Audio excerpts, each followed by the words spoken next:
ఈ దుర్మార్గాలు చూడండి, మన దేశంలో ఉంటూ ఇక్కడే బతుకుతూ హర్యానా రాష్ట్రం అని చెప్పి నేషనాలిటీ ఏంటి అంటే ఇండియన్ అని చెప్పి ఇక్కడ చూడండి మరియం షరీఫ్తో భేటీ అయినటువంటి విజువల్ చూడండి. ఆ సాధ్యమయ్యే విషయమైనా ఒక సామాన్య వ్యక్తికి ఎమ్మెల్యే కలవాలంటేనే సమయం పడుతుంది. అలాంటిది మన శత్రు దేశం సంబంధించినటువంటి ఒక శత్రు ముఖ్యమంత్రిని అక్కడికి వెళ్ళి కలిసిపోయి మనం చూశారు కదా మరియం షరీఫ్ న్యూక్లియర్ బాంబు ఉంది మా దగ్గర, భారతదేశం పైన వేస్తామంది. ఆ దుర్మార్గాలు ఇవిడే. సో ఇక్కడ మహిళలు కాబట్టి నేను నాలుకను కట్టేసుకుంటున్నా, చాలా వరకు కంట్రోల్డ్గానే మాట్లాడుతున్నా. సో ఇక్కడ చూడండి ఆ రకంగా పనిచేసేటువంటి ఆ రకంగా మాట్లాడిన శత్రు దేశాలకు సంబంధించినటువంటి వ్యక్తులతో ఈ రకంగా సత్సంబంధాలు మెయింటైన్ చేసి వారితో కలిసి వచ్చిందంటే చిన్న విషయమేం కాదు. అయితే సికింద్రాబాద్ విషయానికి వస్తే సికింద్రాబాద్ దగ్గరికి వచ్చినటువంటి వందే భారత్ ఎక్స్ప్రెస్ రెండు రాష్ట్రాలకు కలిపేటువంటి వందే భారత్ ఎక్స్ప్రెస్ ఇనాగ్రేషన్ రోజు తన చేతిలో అఫీషియల్ పాస్ కూడా ఉంది. అదంతా తిరిగి మొత్తం కూడా ఎక్స్ప్లెయిన్ చేస్తూ ఏదో ఘనకార్యం చేసినట్టుగా చెప్తోంది. సో ఇటువంటి దుర్మార్గురాళ్ళు డెఫినెట్గా ఇంకా చాలా మంది ఉన్నారు, ఇంకా చాలా మంది ఉన్నారు. మళ్ళీ మనం చెప్తాం వినండి, ఇంకా చాలా మంది ఉన్నారు. ఏ రూపంలో ఉంటారు, ఎలా ఉంటారని మనం చెప్పలేం, కానీ ఇంకా చాలా మంది ఉన్నారు. వారందరినీ పసిగట్టండి. మీ వంతు బాధ్యత కూడా ఉండి వారిపై అనుమానం వస్తే వెంటనే పోలీసులకు సమాచారం. లేదంటే అందరూ కూడా మీరు చూసారు కదా, విజయనగరంలో ఏకంగా సిరాజ్ ఉర్ రెహమాన్ అనే వ్యక్తి ఏం చేస్తాడో తెలుసా, ఆన్లైన్లో కామర్స్ ద్వారా బాంబులు తయారు చేసిన వస్తువులను కొనుగొన్నాడట. అంటే అటువంటి దుర్మార్గులు ఉన్నారు. మన దగ్గర మారణ హోమం సృష్టించడం కోసం ప్రయత్నం చేస్తున్న వాళ్ళు ఉన్నారు. సో ఇటువంటి వీడియోలు చేసినటువంటి ఈ అమ్మాయి, ఇటువంటి వాళ్ళు ఇంకా చాలా మంది ఉన్నారు. ఇంకా చాలా మంది కూడా ఈ రకమైన దుర్మార్గాలకు పాల్పడే ఉంటారు.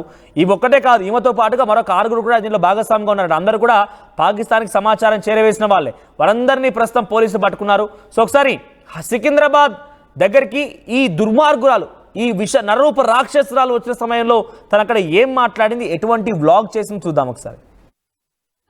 जय हिंद, मैं हूँ अभी सिकंदराबाद रेलवे स्टेशन पे और यहाँ पे कुछ देख रहे हो कितनी खूबसूरत डेकोरेशन हो रखी है यहाँ पे स्टेज की, और आ चुकी है फर्स्ट आंध्र प्रदेश की और तेलंगाना स्टेट के बीच में दूरी को कम करने के लिए वंदे भारत तेलुगु लोगों की जान शान मान ये है खूबसूरत सी नई वंदे भारत का फर्स्ट लुक।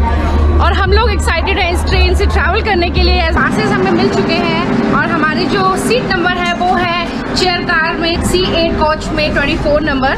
तो ये है यहाँ का चेयर कार का फर्स्ट लुक। चेयर कार जो है बड़ी खूबसूरत, थोड़ी सी कंफर्टेबल भी लग रही है मुझे। So this is our executive chair car. मैं आपको दिखाती हूँ कि इसका कंफर्टेबल कैसी है। ये कंफर्ट कितना ज्यादा है, देखो कितनी ज्यादा रिक्लाइन हो सकती है। तो मुझे लगता है कि काफी ज्यादा अच्छा है। स्पेशली उन्होंने यहाँ नेकलेस जो दिया है ये बहुत ज्यादा अच्छा है। इलेक्ट्रिक सॉकेट्स हैं और साथ में ट्रे। तो ये एग्जीक्यूटिव कोच में ट्रैवल करने का बहुत बड़ा का बेनिफिट हो सकता है। लास्ट टाइम जब मैंने चेन्नई वंदे भारत की थी तो ये मुझे मिली थी मनीषा जी। लगता है ये 35 स्टाफ आप भी यहीं का यही ऐसे में या ओके नाइस मीटिंग। इन्होंने मुझे देख के रोक लिया। तेलुगु में बोल दो।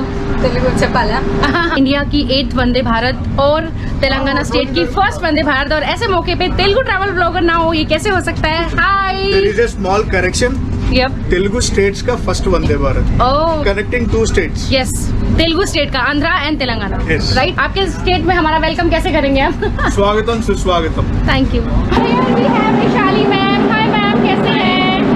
मैं एक्सपेक्ट कर रही थी कि आप आए लास्ट टाइम को वंदे भारत में नहीं मिले। फर्स्ट लुक और मतलब कैसा ट्रैवल करने के लिए कितना एक्साइटेड है आप? Oh God, means Vande Bharat is always an exciting for one big reason, and that is made in India. Yes. So we should be proud. India कोई चीज बना सकता है, और मुझे तो ये लगता है कि कल उठ करके इंडिया से ये ट्रेन्स बाहर भी जाएंगी। That's the biggest thing। बाकी वंदे भारत बहुत देख चुके हैं। तो दोस्तों इनॉग्रेशन रन की पूरी तैयारियां जोरों शोरों पे है और यहाँ पे फुल ऑन रश चल रहा है। देखो मीडिया कार है और उनके बीच भी बहुत उत्साह है, रश है, बहुत अमेजिंग सी वाइब्स आ रही है मुझे इस इनॉग्रेशन से।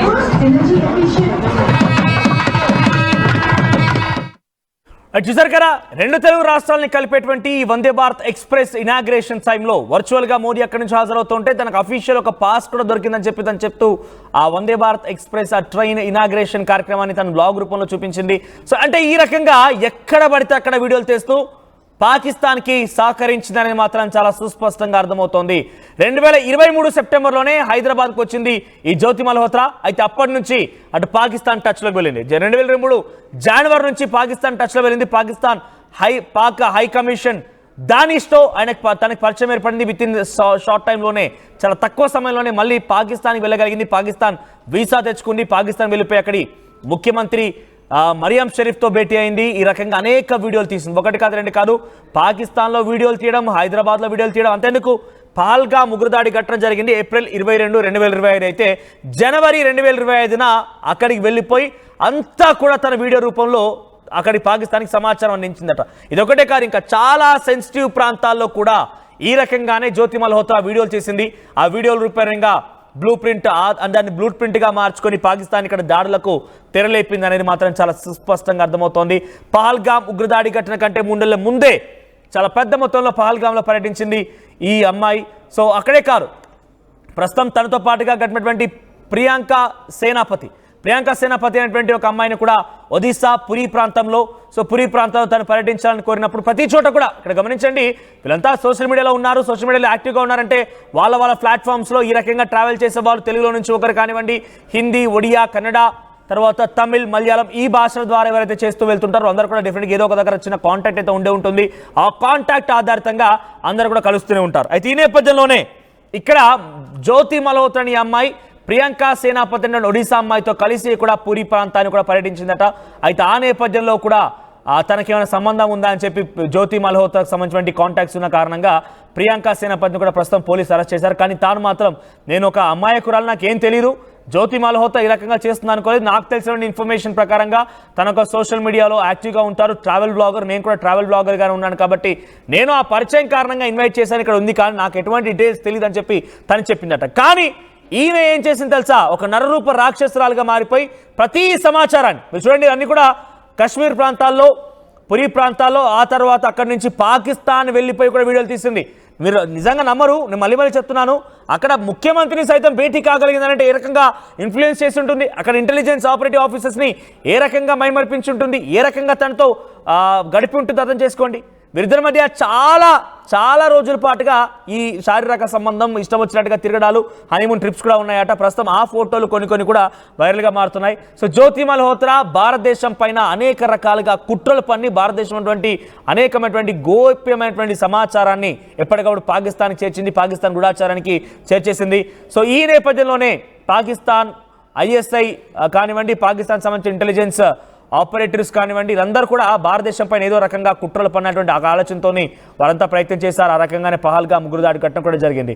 సో పహల్గామ్ ఉగ్రదాడి ఘటనలో డెఫినెట్గా జ్యోతి మల్హోత్రా పాత్ర ఉందనేది మన యాంటీ టెర్రరిస్ట్ స్క్వాడ్ టీం ఆరోపిస్తోంది. ఆ రకమైనటువంటి విచారణ కొనసాగుతుంది. జ్యోతి మల్హోత్రా ఇంకా అతను ఎలక్ట్రానిక్ గ్యాజెట్స్ కానివ్వండి, కెమెరాస్, ఫోన్స్ అన్నిటి కూడా పోలీసు అదుపులోకి తీసుకున్నారు. ప్రతిదాన్ని కూడా విచారిస్తున్నారు, ప్రతిదీ కూడా క్షుణ్ణంగా పరిశీలిస్తున్నారు. ఏ ఒక్క చిన్న అవకాశం దొరికినా కూడా జ్యోతి మల్హోత్రా అంటే ఆల్రెడీ ఈజ్ అండర్, అతను ఒక డెఫినెట్గా పాకిస్తాన్కి సహకరించిందని అర్థమవుతోంది. కానీ ఇంకా ఎటువంటి సమాచారం ఇచ్చింది, ఇంకా పాకిస్తాన్కి ఎటువంటి సమాచారం చేర్చింది, ఇంకా ఎటువంటి పాకిస్తాన్ సమాచారాధారితంగా మనపై దాడులు చేయొచ్చు, ఇలా అన్ని రకాల్లో అన్ని కోణాల్లో కూడా మన పోలీస్ అధికారులు పర్యవేక్షిస్తున్నారు. దానిపైన విచారణ కొనసాగుతోంది. సో ఏదేమైనా ఇంకా స్లీపర్ సెల్స్ ఇంకా ఉన్నారు. ఎస్, చాలా పక్కాగా చెప్తున్నాను, స్లీపర్ సెల్స్ ఇంకా ఉన్నారు. పాకిస్తాన్లో ఎప్పుడైతే అక్కడ పాకిస్తాన్ దేశం అల్లకల్లమవుతోందో, పాకిస్తాన్ కొంత వెనకడుగు వేస్తోందో, భారత చేతిలో చిత్తుగా అయిపోయిందో, ఆ సిచ్యువేషన్లో ఇక్కడ స్లీపర్ సెల్స్ మొత్తం కూడా యాక్టివ్ అవుతున్నారు. ఆ స్లీపర్ సెల్స్ అంతా కలిసి మళ్ళీ ఏదో ఒక రూపంలో ఇక్కడ మారణహోమాన్ని, మరణకాండని సృష్టించేటువంటి ప్రయత్నం చేస్తున్నారు. అందులో భాగంగానే నిన్న తెలుగు రాష్ట్రాలకు సంబంధించి విజయనగరం నుంచి ఒక యువకుడు, 25 ఏళ్ల యువకుడు రెహమాన్ ఉర్ సిరాజ్. సో ఈ సిరాజ్ ఏం చేశాడంటే ఏకంగా కామర్స్ ప్లాట్ఫామ్స్ ద్వారా బ్లాస్టింగ్ మెటీరియల్ కొనుగొని ఆయన వాటిని స్టోర్ చేస్తే ఎలా తయారు చేయాలని చెప్పి కొందరు సహకారం తీసుకున్నారట. సో మీరేం చేస్తారంటే స్లీపర్ సెల్స్ అనే వాళ్ళు ఎక్కడి నుంచో రారు, మన మధ్యలో ఉంటే ఈ రకంగానే ప్రవర్తిస్తూ ఉంటారు.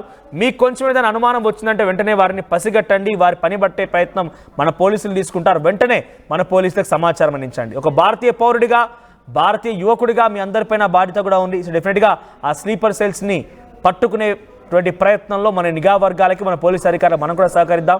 ఏ ఒక్క చిన్న అనుమానం వచ్చినా ఈ రకంగా చూడండి, ఈ అమ్మాయి 10 సార్లు పాకిస్తాన్ వెళ్ళిపోయింది, అక్కడ ఇష్టం వచ్చినట్టుగా వీడియోలు తీసిన సాధ్యమవుతుందా? చైనా, బంగ్లాదేశ్, పాకిస్తాన్ 3 కూడా భారత్కి కొన్ని రకంగా శత్రు దేశాలే కదా. ఈ శత్రు దేశాల ఇష్టం వచ్చినట్టు కళ్ళు తిరిగింది, అక్కడ ఇష్టం వచ్చినట్టు తిరిగింది, అక్కడ ఇష్టం వచ్చిన వీడియోలు చేసింది, ఏది పడితే అక్కడ ఇష్టం వచ్చినట్టు షూట్ చేయగలిగింది. అక్కడి ప్రజాప్రతినిధుల్ని, అక్కడి అగ్రనాయకుల్ని, ఆఫీసర్లను కూడా మీట్ కాగలిగిందని అంటే ఏ స్థాయిలో ఇన్ఫ్లుయెన్స్ అయి ఉంటుంది చూడండి. సో వీటన్నిటి కూడా మన దగ్గర పాక్ హై కమిషన్ డానిషే సపోర్ట్ చేసి ఉంటాడనేది మాత్రం చాలా సుస్పష్టంగా అర్థమవుతోంది. సో ఏదేమైనా జ్యోతి మల్హోత్రాలా ఇంకా చాలా స్లీపర్ సెల్స్ ఉన్నారు. సో నేను మళ్ళీ చెప్తున్నా, స్లీపర్ సెల్స్ని కనిపెట్టండి, వాళ్ళ పని పట్టాల్సిన అవసరం అయితే ఉంది.